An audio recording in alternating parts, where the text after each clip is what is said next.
আসসালামু আলাইকুম, স্বাগত জানাচ্ছি টেকবিডি 19 এর আজকের টিউটোরিয়ালে। এআই ভিডিও জেনারেট করার জন্য গুগলের ভিও 3 এবং ওপেনএআই এর সোরা 2 এর পাশাপাশি বর্তমানে খুবই আলোড়ন সৃষ্টি করেছে ইলন মাস্কের গ্রোক এআই এর নতুন মডেল ইমাজিন। এখানে আমি অনেকগুলো ভিডিও জেনারেট করে দেখেছি, কোয়ালিটির দিক থেকে এটি ভিও 3 ও সোরা 2 থেকে কোনো অংশে কম না। আরও মজার ব্যাপার হলো ইমাজিন দিয়ে এখনও পর্যন্ত আনলিমিটেড ভিডিও সম্পূর্ণ ফ্রিতে জেনারেট করা যাচ্ছে। এছাড়াও ইমাজিনে অন্য সব এআই মডেল থেকে অনেক দ্রুত ও সহজে ভিডিও জেনারেট করা যায়।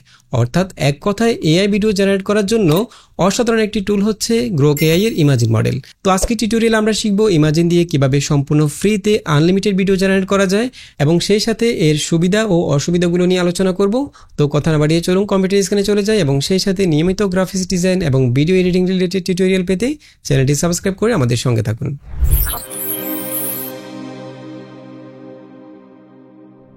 Welcome back. তো আমরা চলে এসেছি ক্রোম ব্রাউজারে। আর গ্রোক এআই দিয়ে ভিডিও জেনারেট করার কাজটি আমরা কম্পিউটারে যেভাবে করতে পারবো একইভাবে মোবাইলেও করতে পারবো। কম্পিউটারে গ্রোক এআই লিখে সার্চ করলে আমরা এখান থেকে grok.com এই সাইটটি পেয়ে যাব, এখানে ক্লিক করব। একইভাবে যারা মোবাইল ইউজার রয়েছেন প্লে স্টোর থেকে গ্রোক লিখে সার্চ করলে এই অ্যাপটি পেয়ে যাবেন। এখান থেকে ইনস্টলে ক্লিক করে অ্যাপটি ইনস্টল করে ফেলবেন। দেন এখান থেকে আপনার জিমেল অ্যাকাউন্ট দিয়ে সাইন ইন করে ফেলবেন। এরপরে বাকি কাজগুলো আমরা কম্পিউটারে যেভাবে করব একইভাবে মোবাইলেও করতে পারবো। তো আমরা একইভাবে কম্পিউটারেও সাইন ইন করে নেব। এখান থেকে সাইন ইনে ক্লিক করে দেন লগ ইন উইথ গুগলে ক্লিক করে আমাদের জিমেল অ্যাকাউন্ট দিয়ে সাইন ইন করে ফেলবো।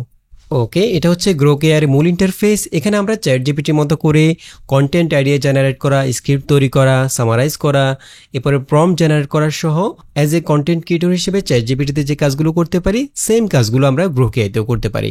এছাড়াও এখানে নতুন যে মডেলটি রয়েছে গ্রোক 4 ফার্স্ট, এখান থেকে আমরা মডেল সিলেক্ট করতে পারি। আমরা এখান থেকে ক্রিয়েট ইমেজে ক্লিক করলে সরাসরি ইমেজিং মডেলটা চলে আসবে, অথবা বাম পাশ থেকে এখানে ইমাজিনে ক্লিক করলে আমরা এখানে ইমাজিং মডেলের মধ্যে চলে আসতে পারবো। এই জায়গায় আমরা প্রম্পটে লিখে টেক্সট টু ইমেজ জেনারেট করতে পারবো। তো মূলত গ্রোক এআইতে আমরা ইমেজ টু ভিডিও জেনারেট করতে পারি, অর্থাৎ যে কোনো ইমেজকে অ্যানিমেট করতে পারি। তো আমরা যদি টেক্সট টু ভিডিও জেনারেট করতে চাই তাহলে সেক্ষেত্রে আমাদেরকে প্রথমে টেক্সট টু ইমেজ জেনারেট করে এবং সেই ইমেজ থেকে পরবর্তীতে ভিডিও জেনারেট করতে হবে, অথবা আমরা চাইলে নিজেদের কোনো ছবিকে আপলোড করে সেই ছবি দিয়ে ভিডিও জেনারেট করতে পারি। ফর এক্সাম্পল আমি চাচ্ছি প্রথমে একটা টেক্সট টু ইমেজ জেনারেট করে দেন সেটাকে আমরা ভিডিওতে কনভার্ট করব। তো আমরা এখানে একটা সিম্পল প্রম্পট লিখে দেবো। আমি চাচ্ছি এখানে সেলফি টাইপের একটা ভিডিও জেনারেট করার জন্য একটা ছবি জেনারেট করব প্রথমে। তো আমরা এখানে লিখবো হচ্ছে আধুনিক পাঞ্জাবি পরা বাংলাদেশি যুবকের সেলফি শট। এরপর আমরা এখানে ক্যামেরা অ্যাঙ্গেলটা উল্লেখ করে দিলাম সেলফি শটের জন্য যে ক্যামেরা অ্যাঙ্গেলটা দরকার। দেন আমরা এখানে ব্যাকগ্রাউন্ডে কি থাকবে সেটা উল্লেখ করে দিলাম। এরপর এখান থেকে সেন্ডে ক্লিক করব। এই দেখুন আমরা এখানে অনেকগুলো ছবি পেয়ে গেলাম। আমরা যখন অন্য কোনো এআই মডেল দিয়ে ছবি জেনারেট করি সেখানে আমরা একটা প্রম্পট দিয়ে 2টা অথবা 4টা ছবি পর্যন্ত পাই, বাট ইমাজিনের মধ্যে আমরা একটা প্রম্পট দিয়ে অসংখ্য ছবি পেয়ে যাব। দেখুন অনেকগুলো ছবি আমরা এখানে পেয়ে গেলাম এবং এখান থেকে আমরা যে কোনো ছবিকে ভিডিওতে কনভার্ট করতে পারি। বাট এখানে সমস্যা হচ্ছে একটা, আমরা এখানে চাইলেও ল্যান্ডস্কেপ মোডে ছবিগুলোকে জেনারেট করতে পারবো না। এখানে সবগুলো ছবি পোর্ট্রেট মোডে জেনারেট হচ্ছে, আমরা এখান থেকে কাস্টম অ্যাসপেক্ট রেশিও সিলেক্ট করতে পারছি না। আরেকটা বিষয় হচ্ছে আমরা এখানে ছবি জেনারেট করার ক্ষেত্রে কিন্তু কিছু লিমিটেশন রয়েছে। আমরা ডেইলি নির্দিষ্ট পরিমাণ কিছু ছবি জেনারেট করতে পারবো, যেমন 80টা 90টা এরকম ছবি। বাট ভিডিও জেনারেট করার ক্ষেত্রে কিন্তু আমি এখনো পর্যন্ত কোনো লিমিটেশন পাইনি। আমি আনলিমিটেড ভিডিও জেনারেট করেছি প্রতিদিন। আর এখানে ছবিগুলো আমরা এখানে যতগুলো ছবি পেয়েছি আমরা এখান থেকে যত বেশি নিচে নামবো, অর্থাৎ যত বেশি স্ক্রোল করে ছবিগুলোকে নিচে ছবিগুলোকে উপর উঠাবো ততই আমাদের লিমিটগুলো শেষ হতে থাকবে। আমরা এখানে যত বেশি ছবি দেখবো ততই আমাদের লিমিট কমতে থাকবে। আর আমরা যদি উপরের দিক থেকে যে কোনো একটা ছবি সিলেক্ট করে সেটা দিয়ে ভিডিও জেনারেট করি তাহলে আমরা আবার নতুন করে ছবি জেনারেট করতে পারবো। ঠিক আছে, ফর এক্সাম্পল আমরা এখানে অনেকগুলো ছবি পেলাম, যেমন আমি চাচ্ছি এখান থেকে এই ছবিটা দিয়ে একটা ভিডিও জেনারেট করতে। তো সেক্ষেত্রে আমাকে কিছুই করতে হবে না, জাস্ট প্রতিটা ছবির পাশে এখানে একটা প্লে আইকন রয়েছে মেক ভিডিও। আমরা যদি এখানে ক্লিক করি এই ছবিটা অটোমেটিক্যালি ভিডিওতে কনভার্ট হয়ে যাবে। দেখুন এখানে দেখুন অলরেডি ভিডিওতে কনভার্ট হয়ে যাচ্ছে। এবং গ্রোক এআইতে সবচেয়ে বড় সুবিধা হচ্ছে এখানে খুবই দ্রুত ভিডিওগুলো জেনারেট হয়ে যায়। আর তাছাড়া ভিডিও রেজলিউশন কিন্তু খুবই চমৎকার, এইচডি কোয়ালিটিতে ভিডিওগুলো জেনারেট হয়। আমি যদি একইভাবে এই ভিডিওটা জেনারেট করতে চাই এখান থেকে মেক ভিডিওতে ক্লিক করলে এটা ভিডিওতে কনভার্ট হয়ে যাবে, অথবা আমি এখানে যদি ছবির মধ্যে ক্লিক করি তাহলে ছবিটা ওপেন হবে। এখান থেকে আমরা চাইলে মেক ভিডিওতে ক্লিক করে ছবিটাকে ভিডিওতে কনভার্ট করতে পারি, অথবা এখান থেকে আমরা ভিডিও প্রিসেটের মধ্যে কয়েকটা প্রিসেট পেয়ে যাব। যেমন এখানে স্পাইসি প্রিসেট রয়েছে, ফান রয়েছে, নর্মাল রয়েছে। সাধারণত নর্মাল থাকে। যদি আমি এখানে ফানি টাইপের একটা ভিডিও জেনারেট করতে চাই কোনো প্রম্পট না লিখে তাহলে এখানে ফানের মধ্যে ক্লিক করলে এই ছবিটা একটা ফানি টাইপের ভিডিওতে কনভার্ট হয়ে যাবে। অথবা আমরা চাইলে এখানে একটা প্রম্পট লিখে ভিডিও জেনারেট করতে পারি। ফর এক্সাম্পল আমি এখানে একটা প্রম্পট দিয়ে দিচ্ছি, যেমন আমি এখানে লিখলাম হচ্ছে একটি আধুনিক নকশার কালো পাঞ্জাবি পরা বাংলাদেশি যুবকের পয়েন্ট অফ ভিউ থেকে ধারণ করা একটি ভ্রমণ ব্লগ। এরপর আমরা ক্যামেরা অ্যাঙ্গেলটা উল্লেখ করে দিলাম, ক্যামেরা অ্যাঙ্গেলটা কেমন হবে, এরপর এখানে লাইটিংটা কেমন হবে সেটা উল্লেখ করে দিলাম, এরপর এখানে লোকেশনটা উল্লেখ করে দিলাম, দেন আমরা এখানে সংলাপটা অর্থাৎ ডায়লগটা কি হবে সেটা উল্লেখ করে দিলাম। যদিও গ্রোক এআইতে বাংলা ডায়লগটা জেনারেট করা যায় না, সেজন্য আমরা এখানে ইংলিশ ডায়লগটা দিলাম। দেন এখান থেকে মেক ভিডিওতে ক্লিক করলেই এটা অটোমেটিক্যালি জেনারেট হয়ে যাবে। দেখুন কত দ্রুত জেনারেট হচ্ছে। This was the fort of Al-Qamus of the Banu Nadir tribe. It was one of the most fortified forts of the Jews, which was later conquered by the... এই দেখুন কতটা realistic ভিডিওটা, অসাধারণ। এখন আমরা যদি নিজেদের ছবি দিয়ে ভিডিও জেনারেট করতে চাই, অর্থাৎ আমি চাচ্ছি আমার নিজের ছবি দিয়ে একটা ব্লগ টাইপের ছবি জেনারেট করে সেই ছবি থেকে ভিডিও জেনারেট করব। তো আমরা যদি ইমেজ রেফারেন্স দিয়ে ছবি জেনারেট করতে চাই, সেক্ষেত্রে আমরা এই কাজটা গুগল এআই স্টুডিও দিয়ে করতে পারি, ন্যানো ব্যানানা দিয়ে অথবা উইজকে দিয়ে করতে পারি। উইজকে দিয়ে আমরা এই ধরনের কাজগুলো কনসিস্টেন্টলি মেনটেন করে করতে পারি। তো আমি উইজকেতে চলে যাচ্ছি। আর যারা মোবাইল ইউজার রয়েছেন তারা একইভাবে জেমিনি অ্যাপ দিয়ে এই কাজটি করতে পারেন। জেমিনি অ্যাপটি ইনস্টল করে ফেলবেন, দেন এখান থেকে আপনার ইমেজটাকে আপলোড করে এখানে একটা প্রম্পট দিয়ে কেমন ছবি চাচ্ছেন সে বিষয়ে একটা প্রম্পট লিখবেন, এরপর সেন্ডে ক্লিক করলে ছবিটি জেনারেট হয়ে যাবে। তো আমরা এই কাজটা কম্পিউটারে উইজকে দিয়ে আরো সহজে করতে পারি। যদি আমি এখান থেকে উইজকেতে চলে যাই, আর উইজকে নিয়ে আমাদের চ্যানেলে একটা ডেডিকেটেড ভিডিও রয়েছে, চাইলে সেই ভিডিওটি দেখে নিতে পারেন। সেখানে আমরা দেখিয়েছি কিভাবে উইজকে ব্যবহার করে একদম রিয়েলিস্টিক ছবিগুলোকে ইমেজ রেফারেন্স সহ কনসিস্টেন্ট ইমেজগুলো জেনারেট করতে পারবেন। এছাড়া উইজকেতে আরো অসাধারণ অনেক কাজ করা যায়, সেগুলো আমরা সেই ভিডিওতে দেখিয়েছি, চাইলে সেই ভিডিওটি দেখে নিতে পারেন। আমরা প্রথমে এখানে একটা সাবজেক্ট আপলোড করব। এখানে ক্লিক করে আমরা সাবজেক্টের জায়গায় আমার ছবিটা নিয়ে আসবো। যেমন আমি এখান থেকে এই ছবিটা আপলোড করলাম। দেন আমরা এখানে ব্যাকগ্রাউন্ড হিসেবে একটা ব্যাকগ্রাউন্ড নিয়ে আসবো। আমরা এখানে খাইবার যুদ্ধের যে ঐতিহাসিক কামুস দুর্গের ছবিটা রয়েছে সেই ছবিটাকে নিয়ে আসবো। এটা নিয়ে আমরা একটা ব্লগ ভিডিও তৈরি করব। দেন এখানে আমরা একটা সিম্পল প্রম্পট লিখে দেবো। যেহেতু আমরা এখানে সাবজেক্ট এবং ব্যাকগ্রাউন্ড নিয়ে এসেছি অলরেডি, আমরা এখানে জাস্ট সে কী করছে বা ক্যামেরা অ্যাঙ্গেলটা কেমন হবে সেটা উল্লেখ করে দেবো। আমরা এখানে সেম প্রম্পটটাই দেবো। যেমন একটি আধুনিক নকশার কালো পাঞ্জাবি পরা বাংলাদেশি যুবকের পয়েন্ট অফ ভিউ থেকে ধারণ করা একটি ভ্রমণ ব্লগ। আমরা এখানে সেলফি শটের কথা উল্লেখ করেছি। এরপর এখানে ক্যামেরা অ্যাঙ্গেলটা উল্লেখ করে দিলাম। সেলফি শটের জন্য যেরকম ক্যামেরা অ্যাঙ্গেল থাকা দরকার, selfie camera angle, short from and extended arm. Then আমরা এখান থেকে সেন্ডে ক্লিক করবো। ওকে, আমরা একদম পারফেক্ট একটা ছবি পেয়ে গেলাম। এখানে দেখুন ব্যাকগ্রাউন্ডটা হুবহু একই ব্যাকগ্রাউন্ড এবং আমাদের চেহারার সাথে ছবিটার মিল দেখুন, একদম অসাধারণ। আমরা এখান থেকে প্রথমে ডাউনলোডে ক্লিক করে ছবিটাকে ডাউনলোড করে ফেলবো। দেন এখান থেকে আমরা আবার চলে যাব গ্রোক এআইতে। এখানে আমরা নিজেদের ছবি আপলোড করে প্রম্পট লিখে ভিডিও জেনারেট করব। তো সেজন্য আমরা এখান থেকে সরাসরি এই জায়গায় ক্লিক করবো। আমরা প্রথমে এখান থেকে ইমেজিনে চলে আসবো। এখানে আসার পর আমরা এখানে এই জায়গায় নিজেদের যতগুলো ছবি জেনারেট করব সবগুলো পেয়ে যাব। তো আমি যদি কোনো ছবিকে আপলোড করতে চাই তাহলে সেক্ষেত্রে এখানে ক্লিক করব। এখানে অ্যাটাচের মধ্যে ক্লিক করে আপলোড এই ফাইলে ক্লিক করে আমরা ছবিটাকে আপলোড করব। এই ছবিটা নিয়ে আসব। আর এখানে দেখুন ছবিটা যখন আপলোড হবে, আপলোড হওয়ার সাথে সাথে কিন্তু ছবিটা ভিডিওতে অলরেডি কনভার্ট হয়ে যাচ্ছে। দেখুন এখানে আপনি কোনো প্রম্পট লেখার আগেই ছবিটা অটোমেটিক্যালি ভিডিওতে কনভার্ট হয়ে যাচ্ছে। এই দেখুন অলরেডি ভিডিওটা জেনারেট হয়ে গেল। এখন আমি চাচ্ছি এখানে আমি কাস্টম প্রম্পট লিখে ভিডিও জেনারেট করব। সেক্ষেত্রে আমি চাইলে আবার এখানে মেক এ ভিডিওতে ক্লিক করে এখানে আমি কি ধরনের ভিডিও জেনারেট করতে চাচ্ছি সেই বিষয়ে প্রম্পটটা লিখে দেব। তো আমি এখানে লিখব হচ্ছে, আমরা এখানে একটু আগে যে প্রম্পটটা দিয়েছি সেম প্রম্পটটা দেব। যেহেতু বাংলা ভয়েস এখানে সাপোর্ট করে না, সেজন্য আমরা এখানে ডায়লগটা ইংলিশে দিলাম। দেন এখান থেকে মেক ভিডিওতে ক্লিক করলেই ভিডিওটা অটোমেটিক্যালি জেনারেট হয়ে যাবে। This was the fort of Al-Qamus of the Banu Nadir tribe. It was one of the most fortified forts of the Jews. এই দেখুন ভিডিওটা অসাধারণ, একদম রিয়েলিস্টিক মনে হচ্ছে। অর্থাৎ আমরা ভিউ 3 এবং সূরা 2 তে যে কোয়ালিটি ভিডিও জেনারেট করতে পারি, এখানে আমরা প্রায় কাছাকাছি কোয়ালিটির ভিডিও জেনারেট করতে পারি। শুধুমাত্র সমস্যা হচ্ছে একটা, এখানে আমরা বাংলা ভয়েস ওভার জেনারেট করতে পারছি না, আমাদেরকে ডায়লগগুলো ইংলিশে দিতে হচ্ছে। তো এটাকে সেভ করার জন্য আমরা এখান থেকে ডাউনলোড আইকনে ক্লিক করলে ভিডিওটা সেভ হয়ে যাবে।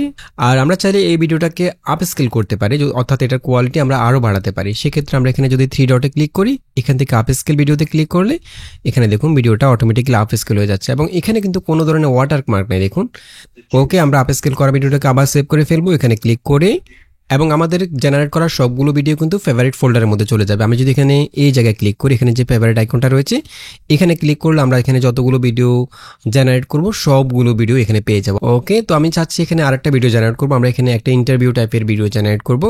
আমরা একইভাবে গুগল উইজকে চলে যাচ্ছি। এখানে আমি আমার ছবি দিয়ে ভিডিও জেনারেট করব। আমরা এখান থেকে ব্যাকগ্রাউন্ড দেব না, আমরা জাস্ট এখানে প্রম্পট লিখে ছবিটাকে জেনারেট করব। আমরা এখানে লিখবো হচ্ছে আমরা ইন্টারভিউ ভিডিওর জন্য এখানে একটা টেমপ্লেট তৈরি করে রেখেছি অলরেডি। এখানে লোকেশনটা কি হবে সেটা উল্লেখ করা আছে, ক্যারেক্টার 1 এবং 2 কেমন হবে সেটার বিবরণ দেয়া আছে, এরপরে তারা কি করবে সেটা উল্লেখ করা আছে, লাইটিং এবং মুডটা কেমন হবে সেটা উল্লেখ করা আছে, স্টাইলটা কেমন হবে সেটা উল্লেখ করা আছে, এরপরে ডায়লগগুলো কি হবে, দেন ক্যামেরা অ্যাঙ্গেলটা এবং ব্যাকগ্রাউন্ড সাউন্ড কি হবে। তো যেহেতু আমরা প্রথমে ছবি জেনারেট করব, সেক্ষেত্রে আমরা এখানে লোকেশন থেকে শুরু করে শুধুমাত্র স্টাইল পর্যন্ত এইটুকু অংশ নেব। আমরা এইটুকু দিয়ে প্রথমে একটা ছবি জেনারেট করব, দেন আমরা পুরো প্রম্পট দিয়ে একটা ভিডিও জেনারেট করব। তো আমরা প্রথমে এতটুকু পর্যন্ত স্টাইল পর্যন্ত কপি করলাম, দেন আমরা এখানে উইসকিতে সেই প্রম্পটটা দিয়ে দেব এবং এখানে আমাদের সাবজেক্টটা অ্যাড করে নিয়েছি আগে থেকে, দেন এখান থেকে সেন্ডে ক্লিক করব। এই দেখুন আমরা অসাধারণ দুইটা ছবি পেয়ে গেলাম। উইসকিতে ছবিগুলো কিন্তু একদম রিয়েলিস্টিক হয়, বোঝার উপায় নেই যে এগুলো এআই দিয়ে জেনারেট করা। আমরা এখান থেকে এই ছবিটা ডাউনলোড করব এবং আমরা এটাকে গ্রোকেতে আপলোড করব। এখানে আপলোডে ক্লিক করে ছবিটাকে নিয়ে আসব এবং এখানে আমরা প্রম্পট থেকে পুরো প্রম্পটটা নেব। ডায়লগগুলো আমরা যেহেতু এখানে বাংলাতে লিখেছি, আমরা এগুলোকে ইংলিশে ট্রান্সলেট করে দেবো, যেহেতু বাংলা এখানে জেনারেট করা যায় না। এটা কিন্তু আপলোড করার সাথে সাথে অলরেডি জেনারেট হয়ে যাচ্ছে। দেখুন আমরা আবার জেনারেট করব, এখানে আমরা পুরো প্রম্পটটা দিয়ে দেবো। জাস্ট এখানে যে ডায়লগগুলো রয়েছে সেগুলো আমরা ইংলিশে ট্রান্সলেট করে দেবো। ওকে, আমরা ডায়লগগুলো ইংলিশে ট্রান্সলেট করে দিলাম, দেন এখান থেকে মেক ভিডিওতে ক্লিক করব। কয়েক সেকেন্ডের মধ্যে ভিডিওটা জেনারেট হয়ে যাবে এখানে। This is your first time in Cox's Bazar. How do you feel here? It feels amazing. The vastness of the ocean and the peaceful atmosphere fill my heart. এই দেখুন কোয়ালিটি, দেখুন ভিডিওটার অসাধারণ, একদম রিয়েলিস্টিক মনে হচ্ছে। ছবির ভিডিওর লাইটিং, ক্যামেরা মুভমেন্ট এবং ক্যারেক্টারগুলোর এক্সপ্রেশন, কথা বলা, সব কিছু দেখুন অসাধারণ। ভিউ 3 এবং সুরাত 2 থেকে কোনো অংশে কম না। শুধুমাত্র সমস্যা একটাই, ডায়লগগুলো বাংলাতে হচ্ছে না। হয়তো এই মডেলটাকে আরো আপডেট করা হবে, যেহেতু এটা এখনো বিটা পর্যায়ে রয়েছে, অর্থাৎ এখনো পরীক্ষামূলক পর্যায়ে রয়েছে, সেজন্য আমরা এখানে আনলিমিটেড ভিডিও জেনারেট করতে পারছি। আর এখানে যে আমরা আনলিমিটেড ভিডিও জেনারেট করতে পারছি, এটা যে সবসময় আনলিমিটেড থাকবে ব্যাপারটা কিন্তু এরকম না। হয়তো এটা যখন ফাইনালি লঞ্চ করা হবে তখন হয়তো কিছু লিমিটেশন থাকবে, আপনি হয়তো ডেইলি কয়েকটা ভিডিও জেনারেট করতে পারবেন, বাট এখনো পর্যন্ত আপনি এখানে আনলিমিটেড ভিডিও জেনারেট করতে পারবেন। Just amazing. আমরা এখান থেকে একইভাবে ভিডিওটাকে আপ স্কেল করে নেব, এখানে 3 ডটে ক্লিক করে আপ স্কেল ভিডিও, ওকে, দেন এটাকে সেভ করে নেব একইভাবে। এখানে ডাউনলোডে ক্লিক করে অথবা ভিডিওর মধ্যে রাইট বাটন ক্লিক করে এখানে আমরা সেভ ভিডিও এসে ক্লিক করে ভিডিওটাকে সেভ করে নিতে পারি। আচ্ছা, আমরা চাচ্ছি এখানে একটা কার্টুন টাইপের ভিডিও জেনারেট করতে, দেখি সেটার কেমন কোয়ালিটি হয়। আমরা প্রথমে একটা কার্টুন টাইপের ছবি জেনারেট করব, সেজন্য আমরা চাইলে এখান থেকে একইভাবে ইমেজিনের মধ্যে এই জায়গায় প্রম্পট লিখে ছবি জেনারেট করতে পারি, অথবা আমরা চাইলে, আমরা যদি এতগুলো ছবি না চাই, যেহেতু এখানে অনেক লিমিটেশন থাকে, যদি অনেকগুলো ছবি জেনারেট হয়ে যায় তাহলে লিমিট শেষ হয়ে যায়। সেক্ষেত্রে আমরা চাইলে এখানে চ্যাটের মধ্যে ক্লিক করে এখানে আমরা গ্রোক 4 ফার্স্টটাকে সিলেক্ট করে রাখবো। এখানে আমরা একটা প্রম্পট লিখে ছবি জেনারেট করব। আমরা এখানে 2টা ছবি পাবো। আমরা এখানে একটা টেমপ্লেট তৈরি করে রেখেছি, কীরকম ছবি চাচ্ছি আমরা এখানে জাস্ট সিনটা উল্লেখ করেছি, এরপর 2জন ক্যারেক্টার থাকবে সেগুলো আলাদা করে উল্লেখ করেছি, সেগুলো বৈশিষ্ট্য সহ, এরপর তারা কি করবে, এবং আমরা এখানে 3D পিকচার স্টাইলের কার্টুন চাচ্ছি সেটা এখানে উল্লেখ করে দিলাম স্টাইলের মধ্যে। এরপর ডায়লগগুলো, তো আমরা প্রথমে যেহেতু ছবি জেনারেট করবো, আমরা এখান থেকে জাস্ট স্টাইল পর্যন্ত নেব, এতটুকু নেব, ঠিক আছে, ডায়লগটা ছাড়া। এরপর আমরা এখানে জাস্ট শুরুতে লিখে দেবো একটা ছবি তৈরি করে দাও, একটি 3D পিকচার স্টাইল ছবি তৈরি করে দাও। এরপর আমরা প্রম্পটটাকে দিয়ে দেবো। আমরা চাইলে এখানে যে কোনো কার্টুন তৈরি করতে পারি, 2D কার্টুন তৈরি করতে পারি, অ্যানিমে স্টাইলের কার্টুন তৈরি করতে পারি। যে স্টাইলে আমরা কার্টুন তৈরি করতে চাচ্ছি প্রথমে সেই স্টাইলের নামটা উল্লেখ করে দেবো এবং এখানে পরবর্তীতে যে স্টাইল অপশনটা রয়েছে এই জায়গায় আমরা সেম স্টাইলটা দিয়ে দেবো। দেন আমরা এখানে পুরো প্রম্পটটাকে পেস্ট করে দেবো, এরপর সেন্ড। এরপর আমরা এখানে 2টা ছবি পেয়ে যাব। এই দেখুন আমরা 2টা ছবি পেয়ে গেলাম, অসাধারণ। এবং এখানে শুধু সমস্যা একটাই, আগেই বলেছি, এখানে আমরা ল্যান্ডস্কেপ মোডে ছবিগুলোকে জেনারেট করতে পারছি না, পোর্ট্রেট মোডে ছবি জেনারেট করতে পারবো। তো আমি এখান থেকে ছবিটাকে প্রথমে ওপেন করব। ওপেন করলে আমরা এখানে এই ছবিটাকে এডিট করার জন্য যে কোনো ছবিকে আমরা যখন ওপেন করব এখানে এই অপশনগুলো পেয়ে যাব। এখানে আমরা সাবজেক্টের মধ্যে ক্লিক করে এখানে দেখুন যে কোনো অপশনের মধ্যে আমরা কার্সরটা রাখলেই আমরা চাইলে এই ক্যারেক্টারগুলোকে এই ধরনের ক্যারেক্টারে কনভার্ট করতে পারি, দেখুন। এবং এখানে ব্যাকগ্রাউন্ডটাকে চেঞ্জ করে আমরা এই ব্যাকগ্রাউন্ডগুলো ইউজ করতে পারি। ক্রিয়েটিভের মধ্যে ক্লিক করলে আমরা এখানে স্টাইলটা পরিবর্তন করতে পারি, দেখুন। এবং এখান থেকে মেক ভিডিওতে ক্লিক করলে ভিডিওটা অটোমেটিক্যালি জেনারেট হয়ে যাবে। আমরা চাচ্ছি এখানে প্রম্পট লিখে কাস্টম প্রম্পট দিয়ে ভিডিও জেনারেট করার জন্য। তো আমরা এখানে যে প্রম্পটটা লিখে রেখেছি পুরো প্রম্পটটা এখানে পেস্ট করে দেব, একদম ক্যারেক্টার যে ডায়লগ রয়েছে সেটা সহ। আমরা এখানে বাংলা ডায়লগটা রাখছি, দেখি কেমন হয়। বাংলা ডায়লগ সহ আমরা এখানে পুরো প্রম্পটটা দিয়ে দেব এবং এটা জেনারেট হচ্ছে। আমরা এখান থেকে প্লেতে ক্লিক করব, জাস্ট প্লেতে আবার ক্লিক করলে নতুন করে জেনারেট হবে। এই দেখুন 집에 택배빨걸레 하바 에메르나바이 카르츠름 네트도르름 이빠자 집에 택배빨걸레 하바 에메르나바이 카르츠름 অসাধারণ। দেখুন কোয়ালিটি দেখুন, অত্যন্ত চমৎকার, শুধুমাত্র ভয়েস ছাড়া আর বাকি সব কিছু পারফেক্ট। আচ্ছা, এখন আমরা এখানে একটা প্রোডাক্ট ফটোগ্রাফি টাইপের ভিডিও জেনারেট করে দেখি কেমন হয়। আমরা প্রথমে একটা প্রোডাক্টের ছবি জেনারেট করব। আমরা প্রথমে একইভাবে উইজকিতে চলে যাব। আমরা এখানে উইজকিতে যে কাজগুলো করতেছি সেম কাজগুলো কিন্তু আমরা যারা মোবাইল ইউজার রয়েছে তারা জেমিনি অ্যাপ দিয়ে করতে পারি। তো আমরা এখানে যেহেতু একটা প্রোডাক্ট ফটোগ্রাফি ইমেজ তৈরি করব, সেক্ষেত্রে আমরা এখানে সাবজেক্টের মধ্যে প্রোডাক্টের ছবিটা আপলোড করব। এই জায়গায় আমি এখান থেকে এই প্রোডাক্টের ছবিটাকে আপলোড করছি। দেন আমরা এখানে একটা প্রম্পট লিখে দেবো যে আমরা কেমন ছবি চাচ্ছি, কেমন ফটোগ্রাফি ছবি চাচ্ছি। আমরা এখানে লিখবো হচ্ছে, এবং ফটোগ্রাফির জন্য আমরা এখানে একটা প্রম্পট লিখে রেখেছি। আমরা এই প্রম্পট দিয়ে একটা ছবি জেনারেট করব, সেম প্রম্পট দিয়ে আমরা আবার ভিডিও জেনারেট করব। তো আমরা এখান থেকে প্রম্পটটাকে কপি করে দেন এখানে পেস্ট করে দেব। এরপর এখান থেকে সেন্ডে ক্লিক করব। আর এখানে আমরা ক্যামেরা যে মুভমেন্ট করছে, ক্যামেরা ধীরে ধীরে ফোনটির দিকে জুম ইন করছে, এই অংশটুকু আমরা ছবির মধ্যে উল্লেখ না করলেও চলতো। আমরা এখানে যেহেতু আমরা এখানে ছবি জেনারেট করছি সেজন্য আমরা এই অংশটা না দিলেও হতো, এটা শুধুমাত্র ভিডিওর জন্য। তবুও ঠিক আছে, পারফেক্ট মনে হচ্ছে। এই দেখুন ছবিটা অসাধারণ, একদম পারফেক্ট। আমরা এখান থেকে এই ছবিটাই নিচ্ছি, এটাকে ডাউনলোড করব। সেম ছবিটাকে আমরা এখানে আপলোড করব। এই জায়গায় ক্লিক করে আমরা একটু ব্যাকে চলে যাচ্ছি। ইমাজিনের মধ্যে আমরা ছবিটাকে প্রথমে আপলোড করব। দেন এখানে আমরা সেম প্রম্পটটাকে দিয়ে দেব। এরপর মেক ভিডিও। এই দেখুন ভিডিওটা দেখুন, কোয়ালিটি দেখুন, অসাধারণ। ওকে, আমরা এটাকে একইভাবে প্রথমে আপস্কেল করে নেব, দেন সেভ করে ফেলবো এখান থেকে ডাউনলোডে ক্লিক করে। ওকে, তো আশা করি বুঝতে পেরেছেন কিভাবে গ্রোকে দিয়ে ভিডিও জেনারেট করবেন। আশা করি ভিডিওটি ভালো লেগেছে। যদি ভালো লেগে থাকে তাহলে চ্যানেলটি সাবস্ক্রাইব করে রাখবেন এবং দেখা হবে পরবর্তী টিউটোরিয়ালে। সে পর্যন্ত ভালো থাকবেন, সুস্থ থাকবেন। আল্লাহ হাফেজ।